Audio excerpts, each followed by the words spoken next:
I think there is a difference between dialectical questioning and dialogue. Dialectical questioning or investigation implies, according to the dictionary,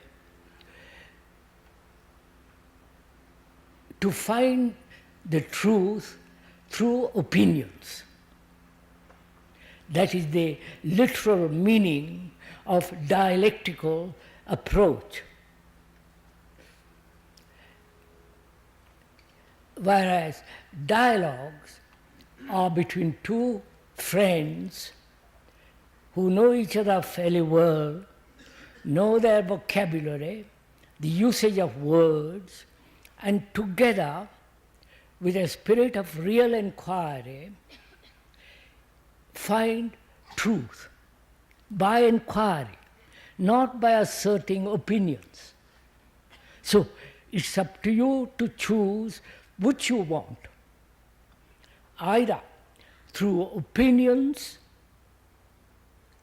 to investigate what if there is truth, which I question very much, because opinions imply prejudices, personal idiosyncrasies, and so on, whereas dialogue implies that both of us are deeply interested in a problem. We are not prejudiced. We don't want a certain definite answer, but together we are investigating to find the truth of the problem. You see the difference. One is dialectical approach, the other is approach to truth through careful, non-personal investigation, objective investigation. That means we both of us start with no opinions, no conclusions, no assertions, but together as two friends, and I mean by friends, who are really concerned with a problem, to investigate it together by sharing it and thereby perhaps coming upon what is true. Right? So if that is clear, during all these dialogues that we are going to have, which is not asserting opinions or prejudices or conclusions, I believe, that's a conclusion. Whereas if we are investigating, we are both open. And we can go very far if we both are free to look objectively into things. Now, what are the questions you would like to ask? So, I would like to ask one personal question. Very often I feel held in, closed.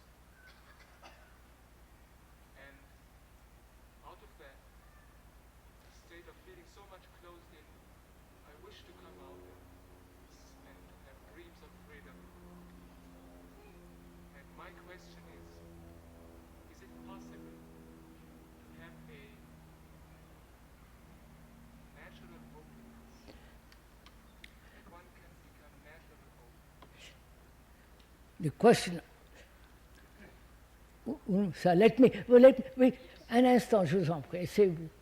Wait a minute, sir. Just let me repeat the questioner, what he put the question. He asks, one feels held in, bound, enclosed. And is it possible naturally to come out of that and flower? That is his question. Alors, monsieur, je vous en prie.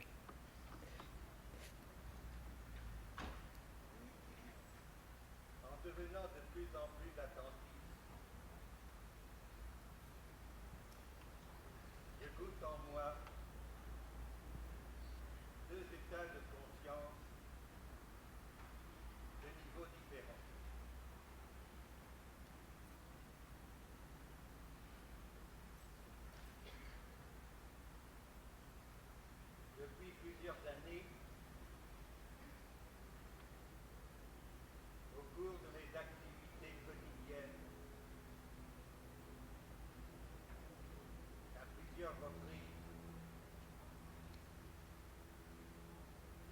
été donné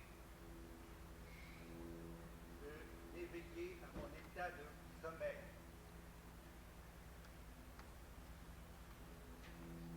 À ma mécanicité.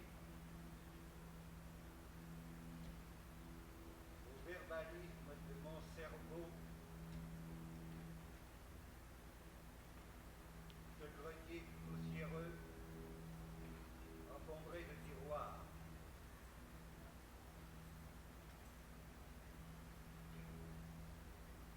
C'est un état où l'attention est fragmentée. L'observation partielle. Du fait de mon identification aux manifestations de mes différents moi. Ces états d'éveil ne duraient qu'un instant. Mais ils m'ont permis, eux seuls, de commencer à me connaître. May I, je vous en prie, may I repeat the question briefly, because otherwise don't make it too long, sir, je vous en prie. The questioner says, as far as I understand it, that there is a state of attention which he has come to,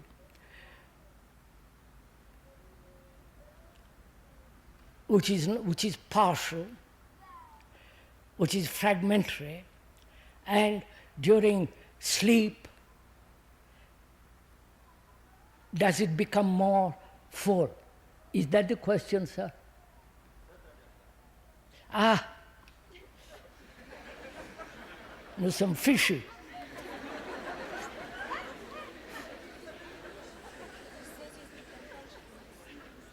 Huh?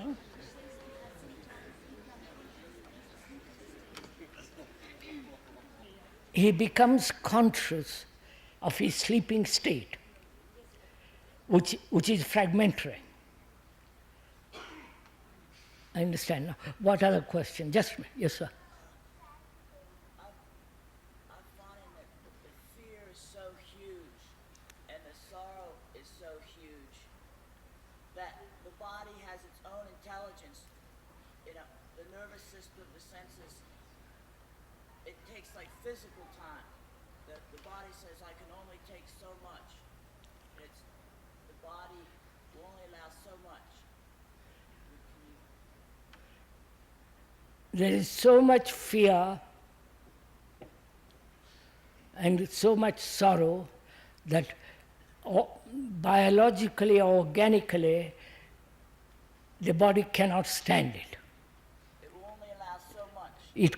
It can only tolerate so much. Now you're going to put the question. Yes, I'd like to discuss the me. I would like to know whether it is hunger, the me, the image maker, not thought, not memories. For example, if I'm hungry for food, I think of food. I'm not referring to food hunger so much as hunger for love as being the me. Now,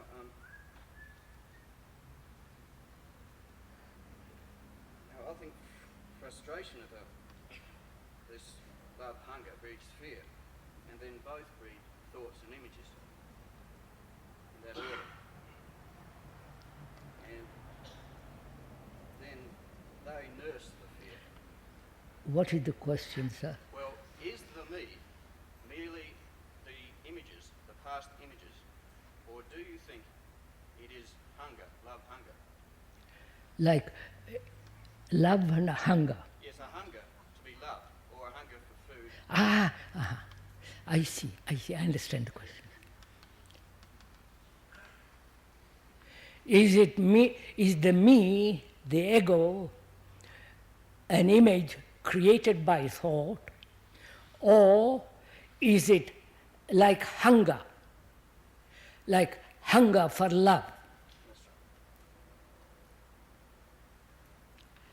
Now, just a minute, that's enough questions.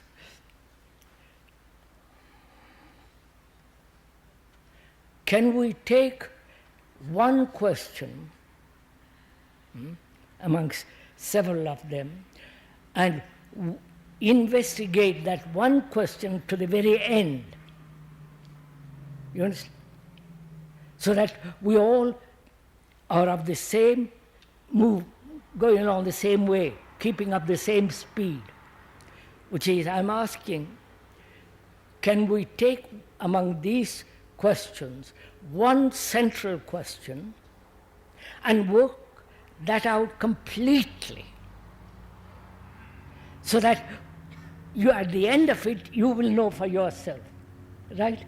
Can we do that? That is, either we discuss that gentleman's question, which is attention, fragmentary, and the state of sleep in which there is a different state of attention, or is the primary demand love as hunger, and the me is only the result of thought? Or do you want to discuss that question, which is, most human beings are enclosed by their activity, by their sorrow, by their problems, by their inhibitions, by their education. And so they are held, as it were, in a fortress, bound, and they want to release themselves completely, break through. Or the sorrow and fear are so great, the body, the organ can only stand so much, tolerate so much. Now, which of these questions do you think, if we took one question out of these four, we can investigate together? That is the primary urge for love, which is not the ego, the me, put together by thought. Therefore, the primary demand of every human being is to love and to be loved. And why do human beings enclose themselves?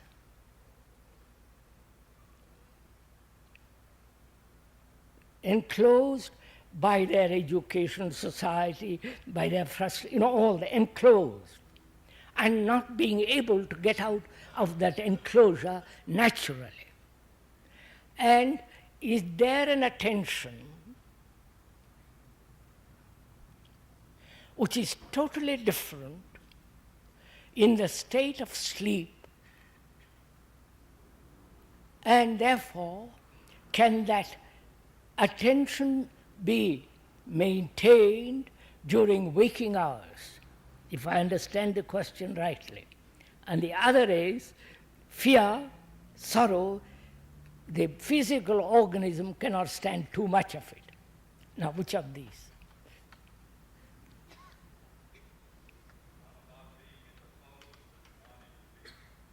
Beg pardon, sir?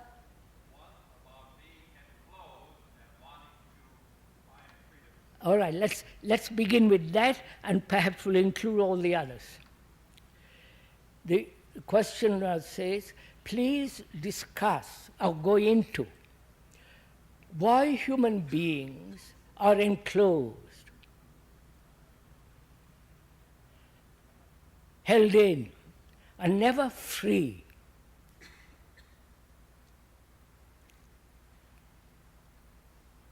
Shall we? Come on. I would say it's a lack of awareness. Huh? It's a lack of it is lack of awareness, but that's a conclusion. That stops investigation by saying that is you should be that or it's lack of something, finished. But if we say, look, suppose the speaker, I am enclosed. I am not free. I can't express myself. There is not an easy flow. There is not a freedom. Why are human beings right throughout the world? This is not his question. It is the question of humanity. Why human beings are so encircling themselves? Why have they this burden of tremendous weight so that they don't ever feel free? Can we discuss that? Discuss it in the sense, investigate it. Not say, yes, you should be free, or because you lack awareness, or this or that. So please, we are going to go into this question, why human beings, practically everyone in the world, unfortunately, have allowed themselves, or as it happens, that they are living within four walls, as it were. Now, can we investigate it?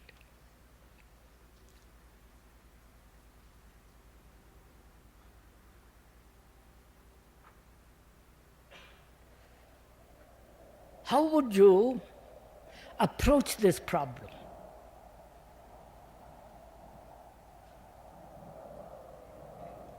You understand my question? I am enclosed.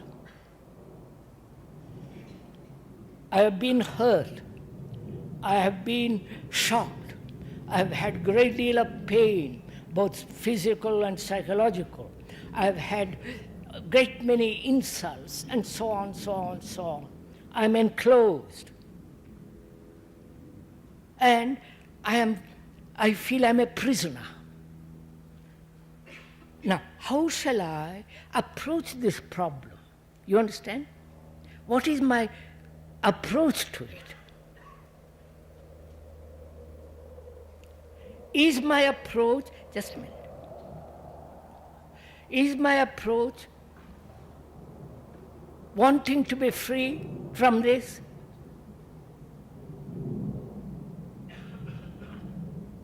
You understand my question? Is my motive, which says, be free from this? Therefore, I've already started with a direction. Therefore, I'm not investigating. The direction is going to guide me. You understand? I wonder if you grasp this. I'm a prisoner, psychologically, especially psychologically. And I have a motive, which is to break through this.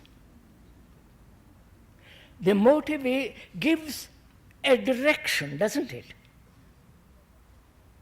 Be quite sure. Wherever there is a motive, it obviously gives a particular line, particular direction. Therefore, I've already started in a direction. Therefore, I've stopped investigating. Is this clear? So am I free of motive in my investigation?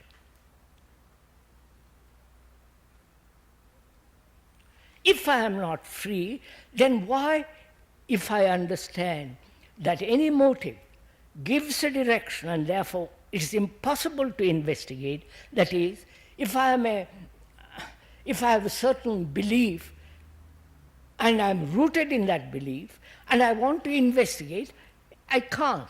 I've already started with a tremendous prejudice. So, if I have a motive for my investigation, then that motive makes the investigation in a particular direction. Therefore, it's not investigation at all. So, am I free from motive? In my examination, why human beings are prisoners, psychological prisoners. You understand my question? First, are you free from it? You will be free from it when you see the truth, the truth that a motive gives a direction. And therefore you stop investigating. And hence you say, that's absurd, I'll drop it. You follow it's a natural thing to drop a motive. I wonder if you understand this. You understood this, sir? That is, please be clear. If I want to be free from psychological prison which I have created or others have created or society has created or my parents and so on, if my motive is to be free from the prison, then my eyes are in a particular, are focused in a direction. Therefore, I am not looking. Right? So, I want to understand why I am enclosed, and I see also that if I have a motive, it is not possible to investigate. That's simple. Therefore, I have no motive. Right? Are you in that position? That any psychological investigation demands, it is necessary that there should be no direction. That means you start with no belief, you are free of all that, and therefore investigate. You understand? If I am a Buddhist and I have a certain direction, certain prejudices, I've read a great deal, and I'm convinced of that, it's finished. Or a Catholic, it doesn't matter who it is. So it is very important in order to investigate that there should be freedom to observe. And you can only observe when there is no direction, when there is no motive. Right? So, have you dropped the motive?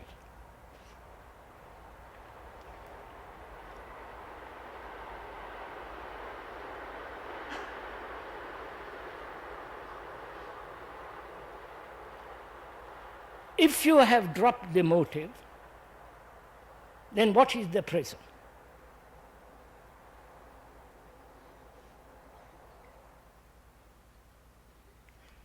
You understand? I have no motive.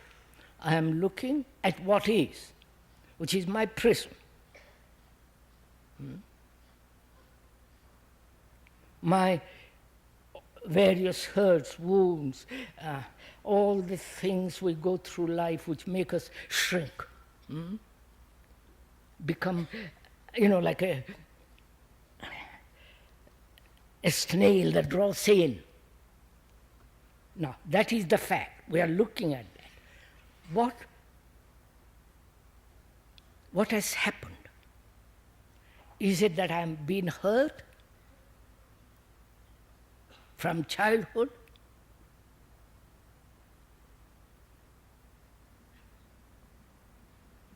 At home, school, college, university, all through life, being somewhat sensitive, a human being is hurt.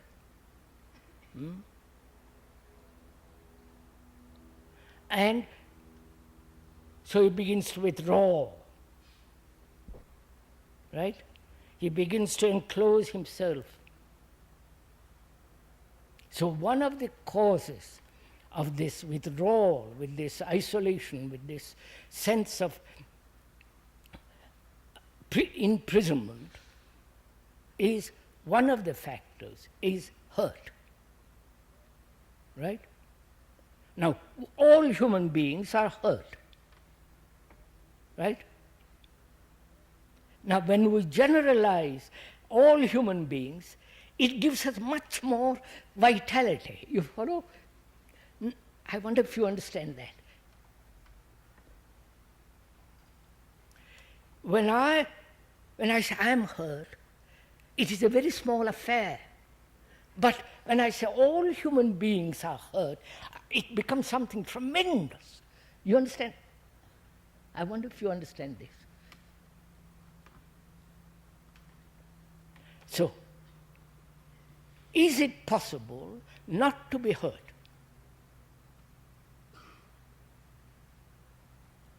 Never. You understand?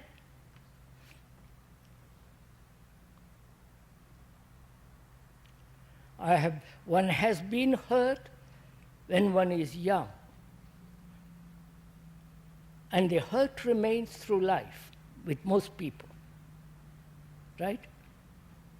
We carry that burden, and therefore we resist people, we withdraw, we isolate ourselves, we become bitter from that violence, and so on. Now we're asking, is it possible to be free of the past hurt or hurts, and so being free, one is never hurt. You understand? There is the curing process of her past and the prevention. I wonder if are we meeting each other? Oh, come on, sir. This is a dialogue.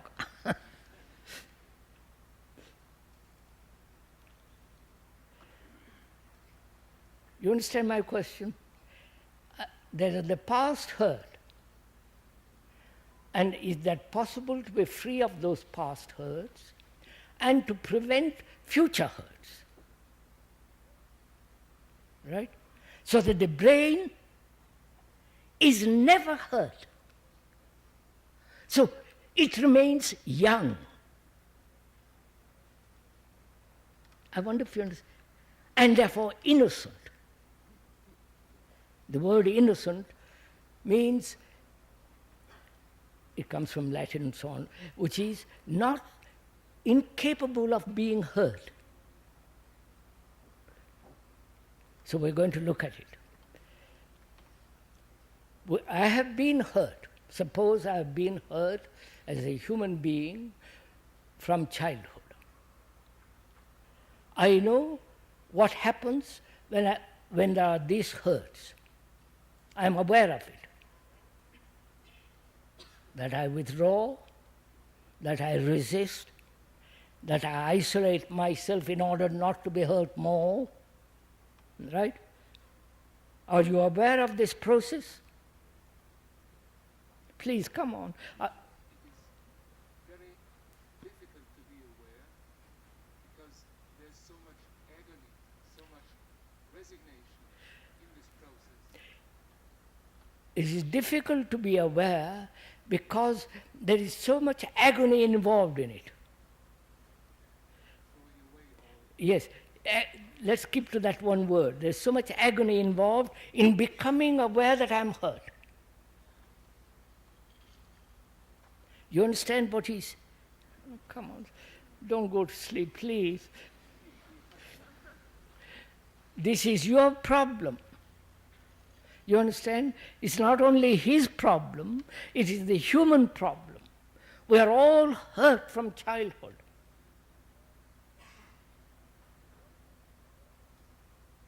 The greater the hurt, the greater the violence. What we say? I want to say something.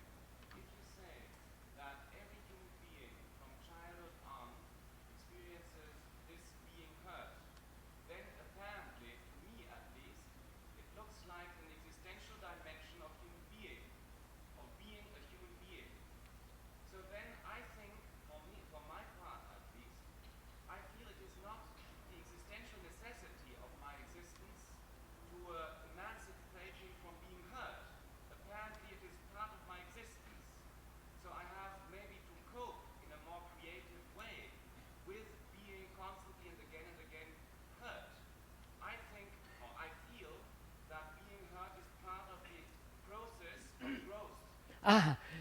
It is natural to be hurt. It's natural to be hurt as a means of growth, as a means of evolution, as a means of progressing.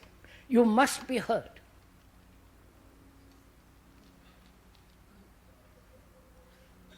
There's a difference, of course, in being hurt and carrying that hurt over, making that hurt something psychological. That's a completely different thing. If someone pushed me, I am hurt in that moment. But that's the physical hurt. It does not have to do anything with psychological hurt.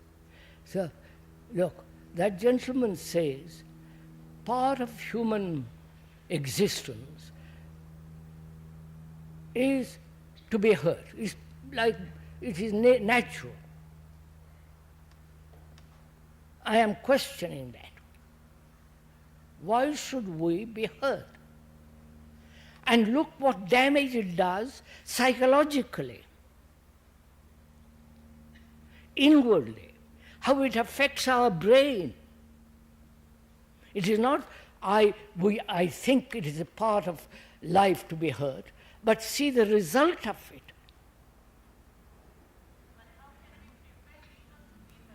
Beg pardon? How can I'm coming to that. We are coming to that. How to prevent hurt and what to do with the hurt that we have. But if we say hurt is part of life, war is a part of life, killing each other a part of life, disease is part of life, psychological disease, then that's the end of that argument. But if we say, is it possible to prevent being hurt? And what to do with the hurt that one has, then we can go into the question.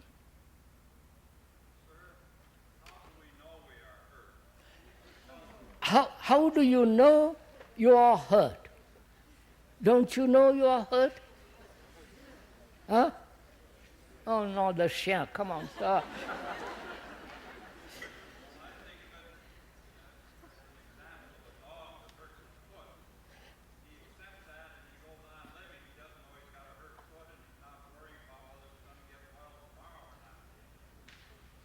So, look, when in the school or in the family, the child is told, you are not as good as your brother or your sister, you have already hurt that child, right? So, and in class, in a school where A is compared with B, and the teacher says A is not as clever or as intelligent as B, you have already hurt the child. So where there is comparison and competition, there is a hurt. Well, this is so obvious. Now, are we, the gentleman asked too, are we aware that we are hurt? Come on, sir. Huh? Be simple about it, don't complicate it. Are you aware that you are hurt? Thank God. Somebody is fairly frank and comes to it. Now,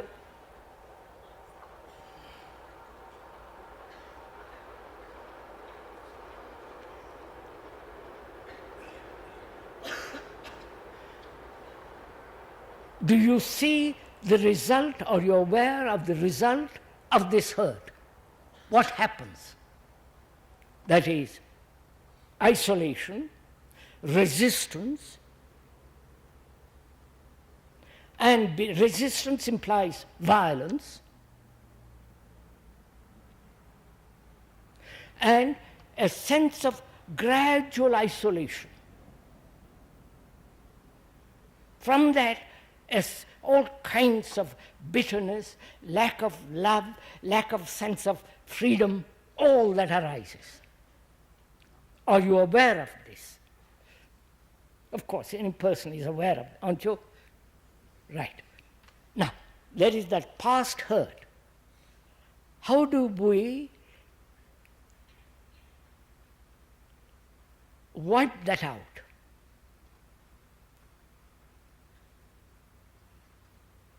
If you say, I must not be hurt, or I won't resist, it's already another form of resistance. I wonder if you see that. You understand? If I am hurt, and I'm aware of that hurt, and the results of that hurt, and if I say, I won't be hurt, I'll forget my hurt, therefore I'm already resisting. Right? Therefore, that's another form of resistance. Oh, come on. Huh? One should change. One could change one's focus from the hurt to something else. One could change the hurt to something else, to love. The focus. One could change the focus onto something else, which is love. You see, you're not. How can I? You don't go into this. How can I, when I'm hurt, very deeply wounded, it is there, and try to focus on something else? That would be an escape. This is a fact. That is non-fact, right? But isn't it only the image we are having of ourselves that are We'll come to that, madam. You're too... So please listen.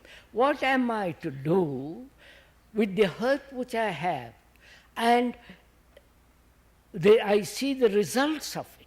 What am I to do with that hurt? But I am experiencing that. I've got it. There's an idea that if you experience it thoroughly, it will lessen or disappear. I don't know whether this is... You're saying if I can experience it thoroughly. I did not experience it thoroughly at the beginning. The result is there now. If I really paid attention at the beginning, there would be no hurt. But I have not paid attention. So I have got this hurt. What am I to do? Huh?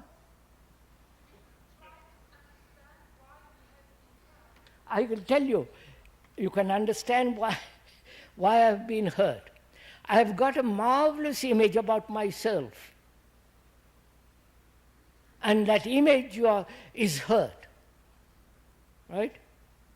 I have an image that I am a very clever man, and you come along, tell me I'm a fool. That hurts me. My image is hurt, right? My image is me. I am not different from my image, right? Is that clear? Am I different from my image?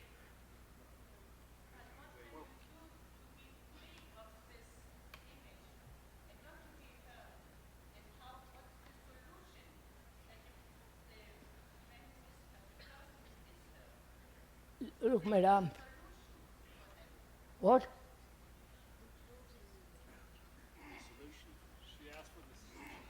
What is producing the hurt?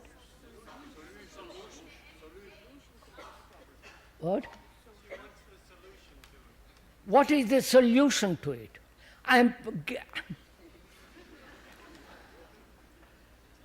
You want a solution before you have gone into it. How impatient you are, really. You want quick way out of everything. A quick pill. Quick nirvana, quick meditation, quick everything. Now please listen. When we say I am hurt, who is hurt?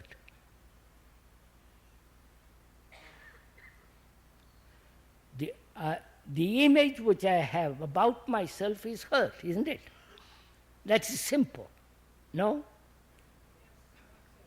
Now, is that image different from me? So I am that image. Wait, I'm coming to your question a little later. I am that image because I have created that image. That image has been built through the parents, society, through environmental influence, and so on, so on, so on. So that image is me.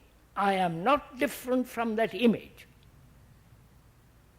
So when you say something which is not pleasant, that image gets hurt, which is me. Excuse me. So you say, hurt, then every time that we are hurt, our image is changed. Before the hurt, our image is another one than after. And it is the flow of life that we inwardly accept that our image is hurt and changed into another one. I can't hear, madam.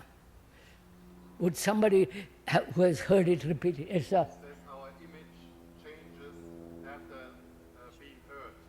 When I am hurt, my image of me changes. And she says, shouldn't we accept this change of images? Images change after hurt, but the hurt remains. I may change my image. I may think but the hurt remains. But you don't even investigate this thing. So, isn't it possible that a small child is being hurt before there are images? I'm afraid I can't answer the question because I don't know enough children. So, but you can see for yourself, madam, whether you are hurt. You. If you are hurt, and we are asking, who is hurt? The image you have about yourself, or you different from the image? You must answer this question. Well, it is right for today, but my past hurts. Which is what? Back. Your past is the image which you have had about yourself.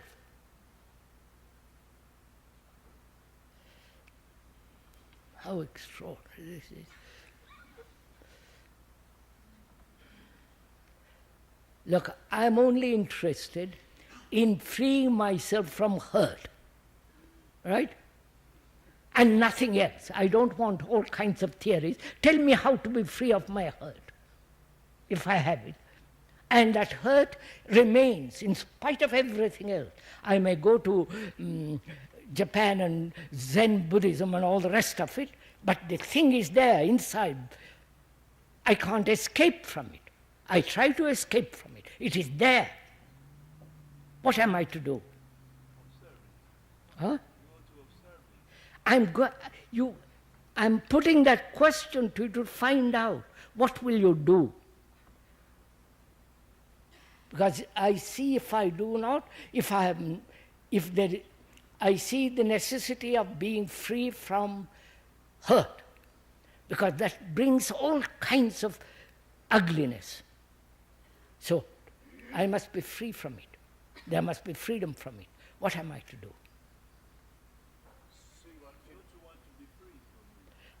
Oh, sir, come on. I explained that. Motive. I see the result of it, right? And what am I to do? Find out what gives the hurt its potency, what gives the memory its powerfulness, Yes. The memory, its potency. the experience, the knowledge, which is the past. The past, in the past, there is that thing called me, the image, which has been hurt. Now I'm asking you, what is one to do? Just look at it first before you are, what is one to do?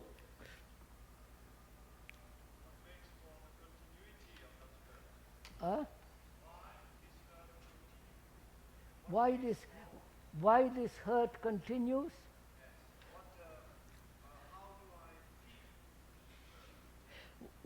Why does this hurt continue?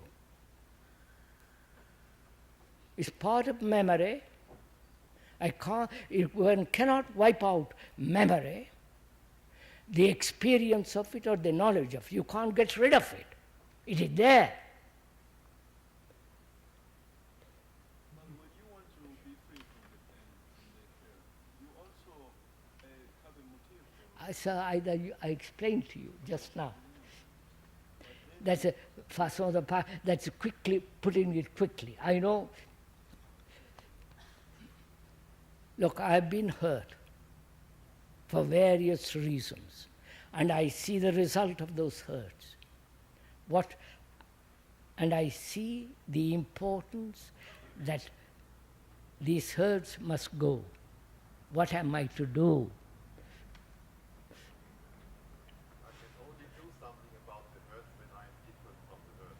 And it's the question if I am different from the hurt. I think we have already said that we are not different from the hurt. I cannot do anything about the hurt. No. The gentleman says, I am the hurt. The image is the hurt. There is no difference between the image and me. I am that image. And that image has been hurt. And as long as I try to do something about it, I am creating another image. Right? I wonder if you see that. And if the image is what's hurt, and you're not free from, and you can't separate yourself from your images, So, then you can't free yourself from the hurt. therefore, what shall I do? What happens? If I am the hurt, you are not meeting it. If I am the hurt and the image is not different from me, which means the observer is the observed, then what takes place? Stay with it. Huh? Stay with it. There is no motive for to do nothing. If I see that, I stop dividing my mind any longer. That's right, sir. That's right. If I see the truth that I am the image and the image is me, therefore there is no division, then quite a different process takes place, which is there is only observation, not freedom from hurt. There is only observation. When you observe without the observer, this, if you will go into, do you want me to go into this very carefully? You follow this? The observer is the past, right? The observer is the memory, the experience, the knowledge, which is the past. So, with the past, he is looking at everything, right? I am with the past as the observer, he is looking at the present, right? Therefore, between the present and the past, there is a division created by the observer. You get it? So, there is conflict between the observer and that which he observes. He says, I must change it, I must control it, I must suppress it, I must run away from it, and so on. But when the observer is the observed, that conflict comes to an end. And this is the most important thing to discover, this truth, that the experiencer is the experience, right? The thinker is the thought. There is no thinker if there is no thought. So the thinker is the thought. Though the thinker says, I'm different. But in actuality, the thinker is the thought. Right? The experiencer is the experience. I'll show it to you, if you are willing to listen. I experience something. To know that I have experienced something, I must recognize it, mustn't I? Of course. I must know what it is. Otherwise, I can't say I've experienced. So, recognition implies the past, doesn't it? The past, with its knowledge, with its memory, is the experience. And he says, I'm experiencing something. So the experiencer is the experience. Till you see that, we can't move away from it. Look, the gods that you have created, human beings have created, whether in Christianity, Hinduism, whatever it is. Those gods are the projections of one's own thoughts, one's own desires, right? Do you accept that? Huh?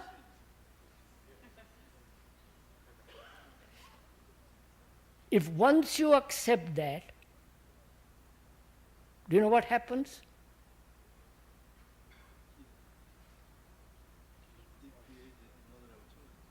You understand my question? The image that you have made of God is the image that you have built.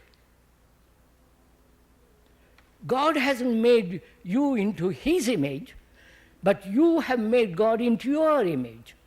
No? For God's sake, it's so simple. No, you agree, but the whole Christianity, the whole world of religious thought is based on that. Once you see that, you deny the whole structure of thought in religious matters. Of course. So wait a minute. So the hurt is not different from me. The me is the image, and that image gets hurt. So I am that image. Like anger is not different from me. I am anger. I might think I am different, but in actuality, I am anger. So, do you see the truth of it? Not the idea of it. The actual truth that when you are angry, that anger is you.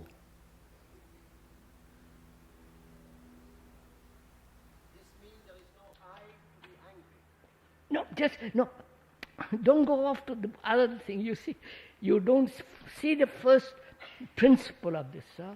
When you are jealous, is that jealousy different from you? It's only different from you when you say, I am justified in being jealous. It is right to be jealous. My wife, this, you follow? Then there is a division between the statement and the fact. So the fact is that you are that feeling, which you call jealousy. That's simple. Now, if that is an absolute truth, which you see, not I, then conflict comes to an end between the observer and the observed. You understand? So, there is hurt, and that hurt is me, and the me is not different from the hurt. Therefore, what is to take place?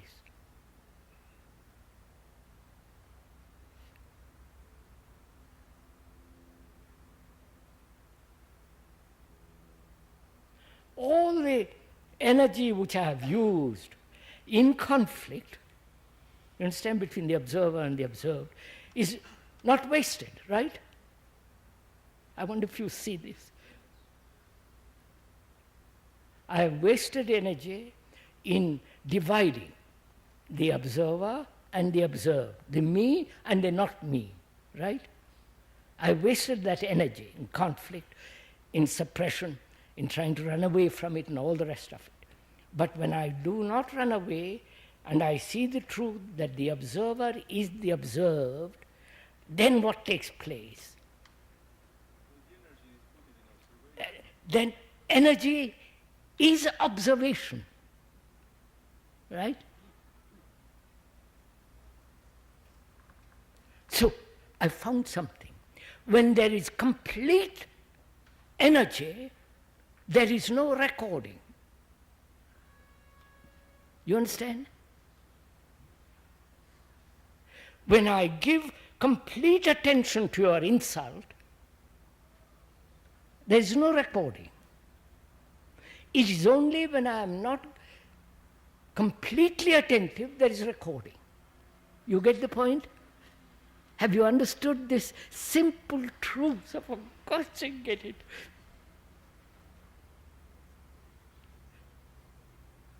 You understand? I have wasted my energy in conflict. I say I am not that hurt. I am different from that hurt. Therefore, I try to do something about that hurt, right? I try to run away from it, suppress it, resist it, isolate, and so on. But when I discover the truth that I am that hurt, then I've gathered all that energy which I have wasted in observing what is. In observing what is, the thing undergoes radical change. You got it? So there is no hurt. Now, that is no hurt from the past either. Because you follow?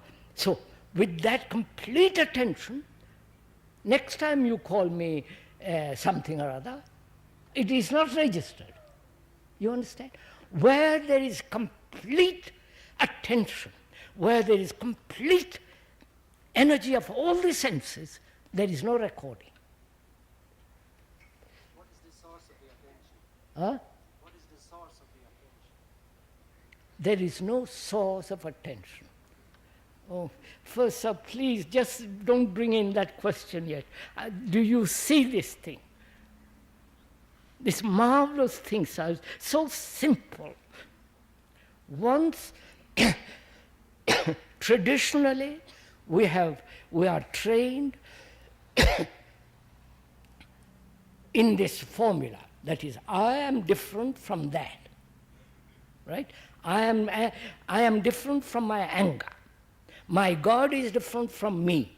My belief is, and so on. That is, we are traditionally accept that the experiencer is different from the experience. And so there is a constant division and conflict. Where there is division, there must be conflict. Right? Do you see that? Nationally, religiously, economically, socially, wherever there is a division, there must be conflict. That's a law. And here I am. I have been hurt, and traditionally I say I am different from the hurt, therefore I will do something about the hurt. Run away from it, escape from it, justify it, build a wall of resistance, and so on, which are all wastage of energy. And that becomes, and when there is a perception that the observer is the observed, the wound is the me, then I don't waste any energy. With that energy I observe, which is complete attention. Now, if you give complete attention, If I flatter you, it has no meaning. Or if I insult you, it has no meaning. Now, can you do it at the moment of insult, not afterwards? You understand my...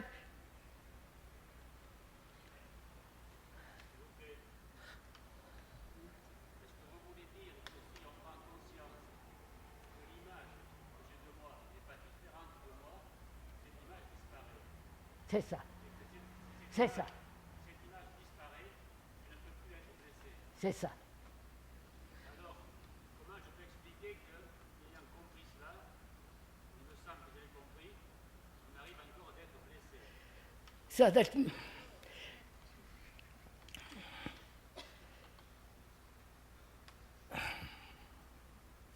if you give your attention, there is no hurt or the mark of flattery. You understand? That means you have to go very deeply, as the questioner points out, into the whole problem of consciousness. You understand? Where the building images goes on, where the unconscious deep layers of one's mind, the image building is going on. You understand? I may say, yes, I have no image, but down there are images. So can I be conscious? Can I be aware of the totality of my consciousness? You understand? The hidden as well as the open. The total area, field of my consciousness. Can I be aware of the totality of it?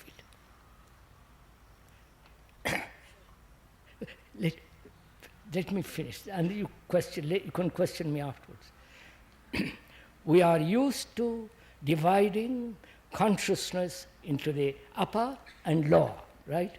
Subconscious, conscious.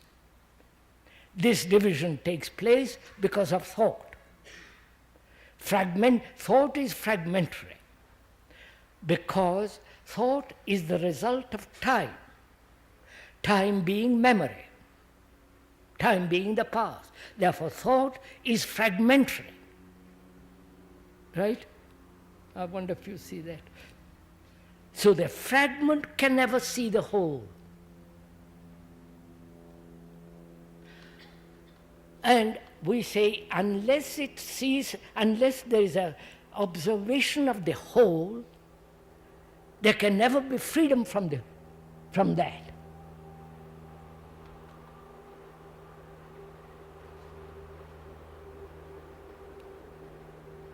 Can I observe?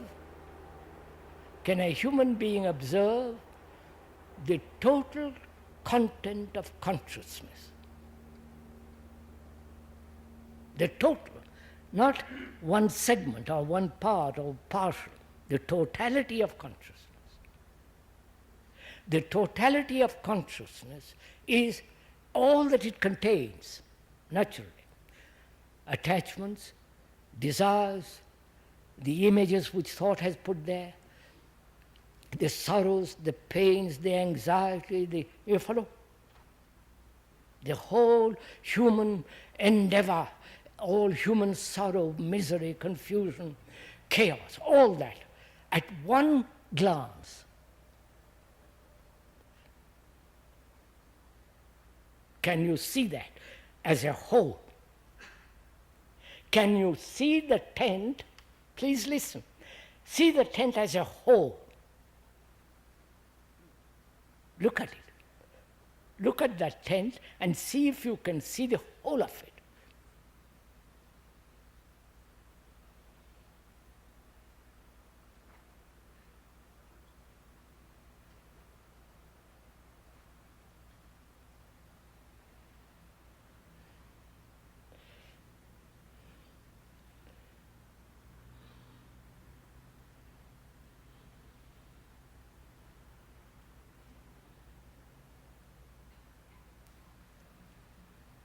I can see the whole of it, what is inside, right? I can't see the whole of it on the outside. You understand? I wonder if you grasp that. I can see this in its entirety. It's very simple. But I can't see what is the outside of it. Right? So, I can only see something entirely if I understand space. Is this true? Can I go on? You see, I'm talking, you're not joining me. I can see the totality of something when I have space. Right? I can only see the tent from the inside, the whole of it. But I can't see the tent from the outside. To see the whole of it, I must not only observe the inside, but the outside.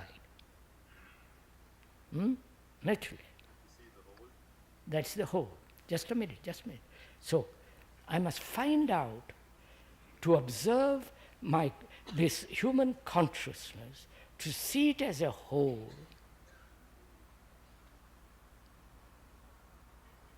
There must be space, mustn't it?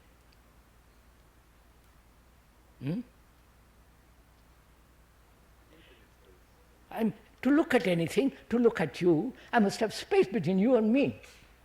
If I'm right up against you, I can't see you. Right? So I must have space.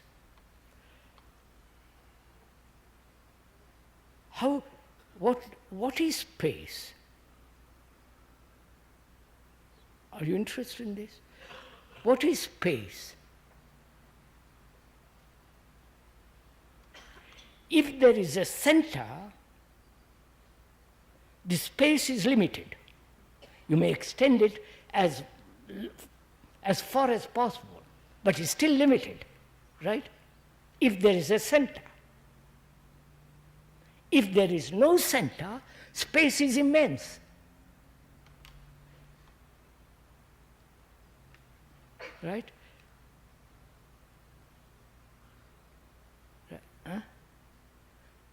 We measure space from the center to the circumference. But if there is no center, there is no measurement.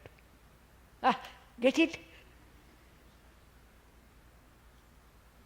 There is no measurement. So when there is no measurement, what have you as your consciousness? I wonder if you see it. And don't state it. Look, I am attached to my furniture.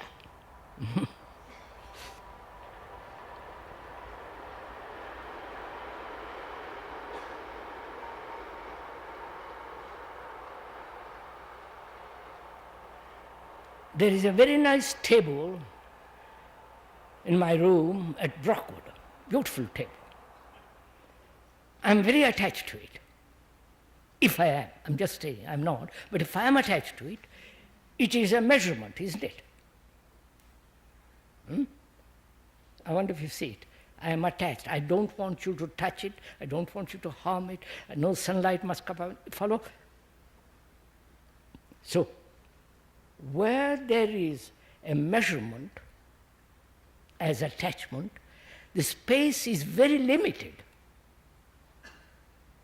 Of course, because I am measuring from my center of pleasure to that table, and that measurement limits it. Right? If there is no measure, which is from the center to the table, then there is vast space. Right? Is that so with you? Don't agree. Is that so with you, that there is no center?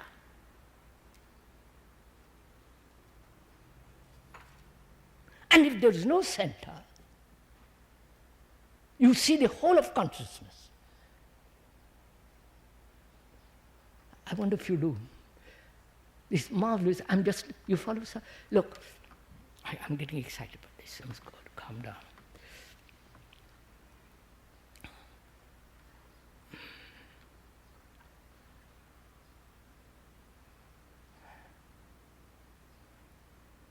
Measurement, we said, is thought. Measurement is a process of time, from here to that table. That is, thought is a movement in time, right? In time as measure from me to that, right? If that movement is not, right, then what is my consciousness made up of? Nothing. I wonder if you see all this. No, you don't see it. It's too difficult. You can't see this.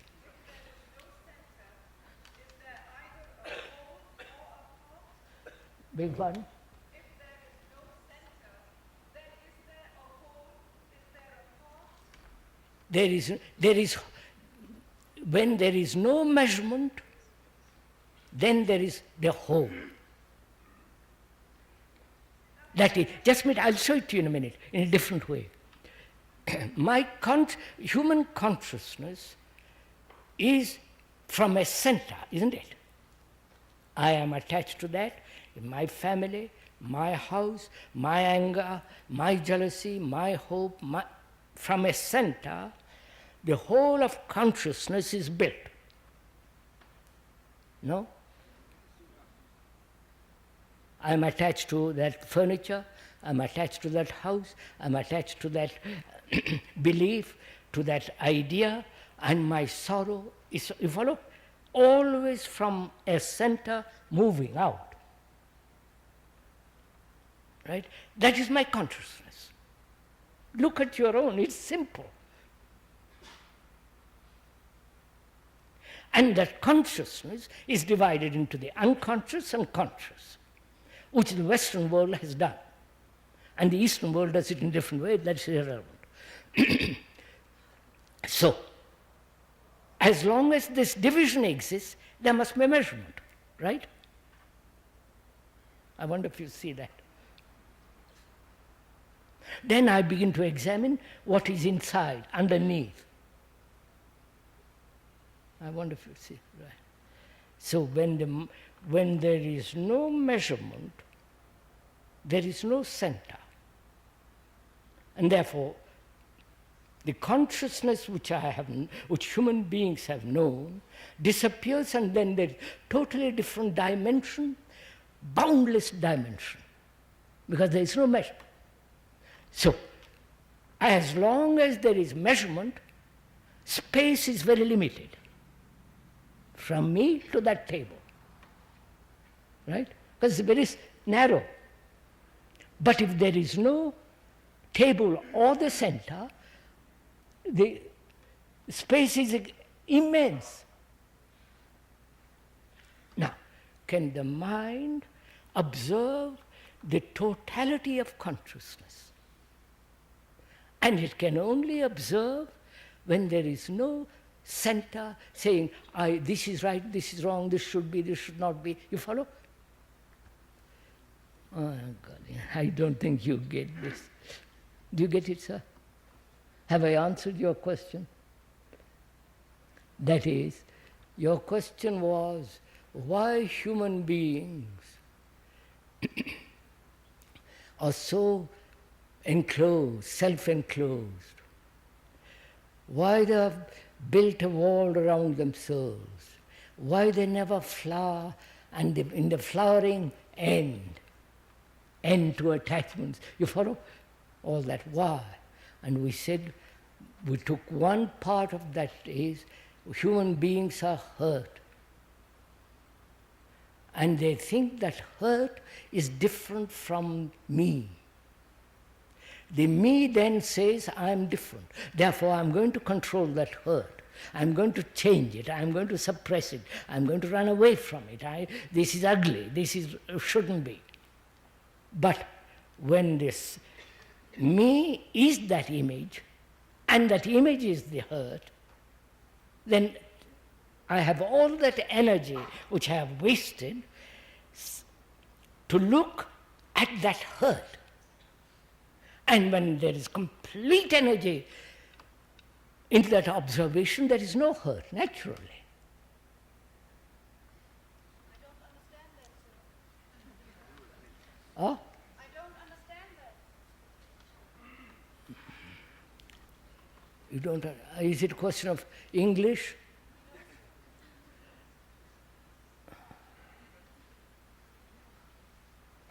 I will try and put it differently.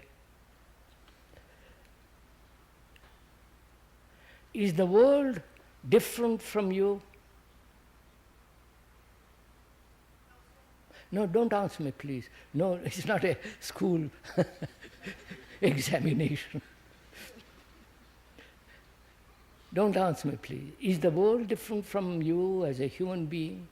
The world which is outside, not the physical world only, but the psychological world.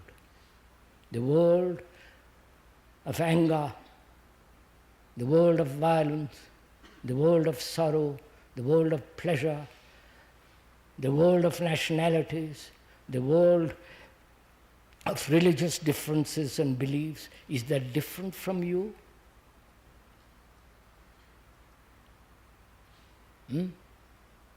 No. See the truth of it, not verbal description, the truth of the matter. Go to India, or Japan, or Asia, or America. Human beings, they may put on trousers, have kimonos, or dhotis in India, or this or that, but there, essentially, deep down, they have sorrow, anxiety, misery, uncertainty. You follow? The agony of human existence is the same right through. So you are the world and the world is you. That's the truth.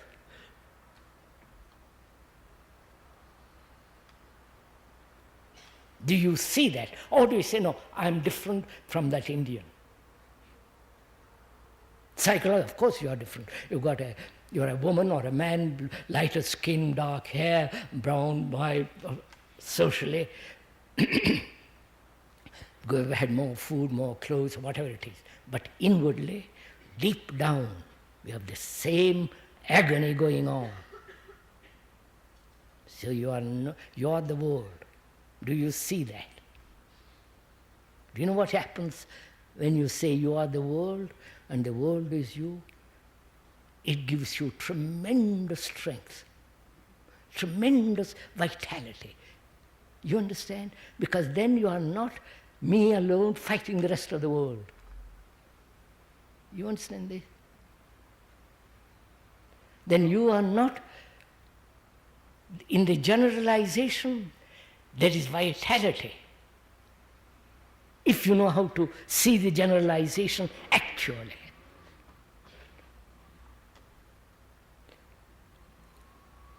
So, in the same way, the world is you and the world, and you are the world. Therefore, you are the experiencer, and you think you are different from the experience. Again, that's our prejudice, our tradition, our education. Whereas you are that experience. The experience is not different from the experience. Therefore, there is no searching for experience. You understand?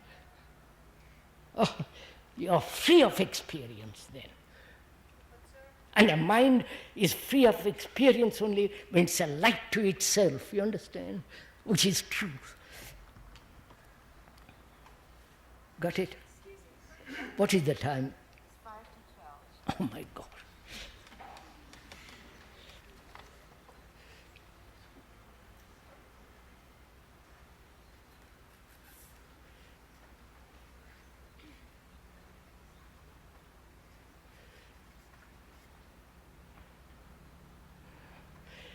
The questioner wants to know, this is the last question, please. We must stop.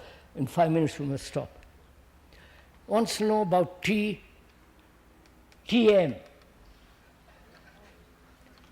The good old stuff. Transcendental meditation.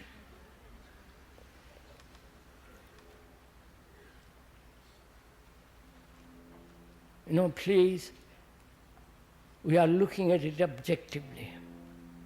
We are not condemning it, we are not putting it aside, but look at it. The word mantra, which is involved in transcendental meditation, mantra means a form, a formula, a series of words that will help to bring about concentration. You understand? The root meaning of that word, mantra, the root meaning of that word is to help to bring about concentration through a picture, through a word, through a repetition of something. A formula is to help you to bring concentration. The technique is different. Huh? It's not a concentration. What's that? It's not a concentration. I said, please, sir, I said the root meaning of the word. My God. The root meaning of please, sir, don't take sides. You may be a transcendental meditative person or whatever it is. Don't take sides. We are looking at it. So, the root meaning of that word is to bring about concentration, to help through words, through sentences. Concentration is bringing all your energy to a certain point, right? And resisting any encroachment from on that point, right? To concentrate on a book or on a page means I resist every other movement, right? I'm not saying about transcendental meditation, I'm just what is implied in concentration. Put away every other thought but this particular thought, right? And in that way there is a division. Concentration and non-concentration. You follow? I concentrate for 10 minutes and resist every other encroachment, and therefore I create a division. That's implied in concentration. And in various forms of concentration, there is the controller and the controlled. Right? I try to control my thought. See, the controller is different from that which he controls. What he is controlling is the other thoughts. And the controller is also part of thought. So when you see the truth that the controller is the controlled, the whole phenomenon of concentration undergoes a total change.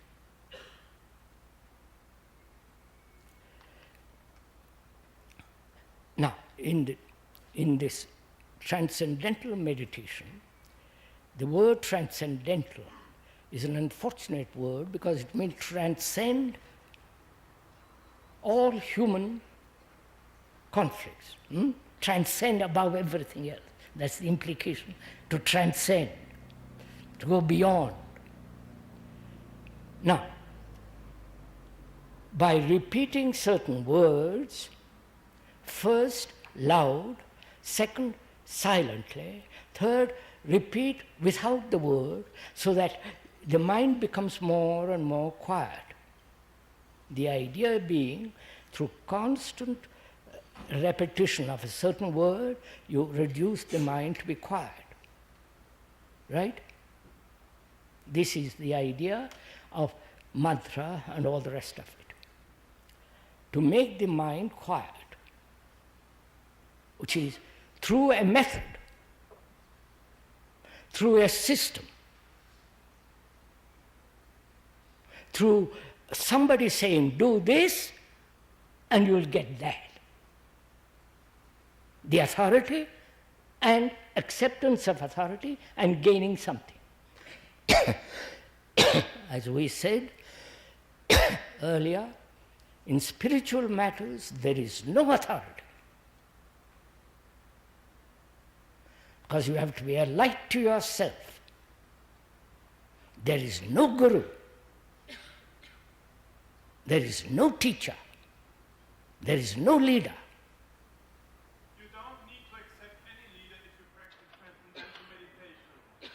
And you become calm, very soothing and very natural.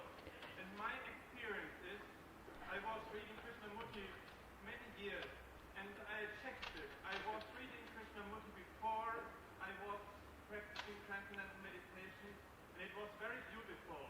And then I read Krishnamurti after 20 minutes of transcendental meditation, and it was much more than twice as beautiful. And that indicates that there's a growth of sensitivity during transcendental meditation. And you haven't got any goal during transcendental meditation. You just watch the mantra like you watch the river. And as the mantra has no meaning, neither the past nor the future slips in, so that you learn to live right in the moment. And when I read Krishnamurti the first time, I always wanted to tell him that it's just what he wants us to live. And we learn it very naturally, without accepting any authority, if we practice transcendental meditation. It's not something different from what Krishnamurti is teaching us, I'm sure. But it's a misunderstanding. It's not suppression. It's not control. It's very natural, and that's the uniqueness. And that's nothing different. I am afraid it is a great deal of difference. So forgive me for contradicting you. My love towards you is due to transcendental meditation, I'm sure. You are sure I did transcendental meditation? No. My joy to read your books. Don't read the books. Sir, you're not getting what I'm talking about. Look, the first principle in a religious life is no authority, which implies that you are a light, you must be a light to yourself. Therefore, non-dependence on anything. Gurus, mantras, books, persons, nothing. That means to be a light to yourself, it implies that you have to be totally alone. The word alone means all one. You understand, sir? The meaning of that word alone means all one. All made into one. Oh, you people don't know all these things. So when you are alone in that sense, you have abundance of compassion. Therefore, you're a light to yourself. Then you can forget all the gods, all the mantras, all the teachers. Nothing matters.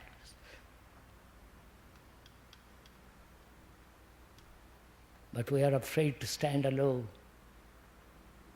to be light to ourselves, making mistakes, failures. So find yourself to have light to yourself.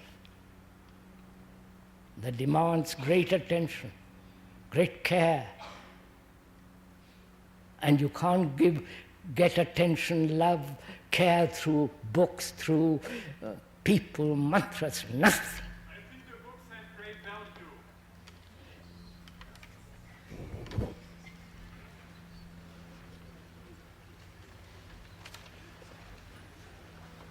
We meet tomorrow.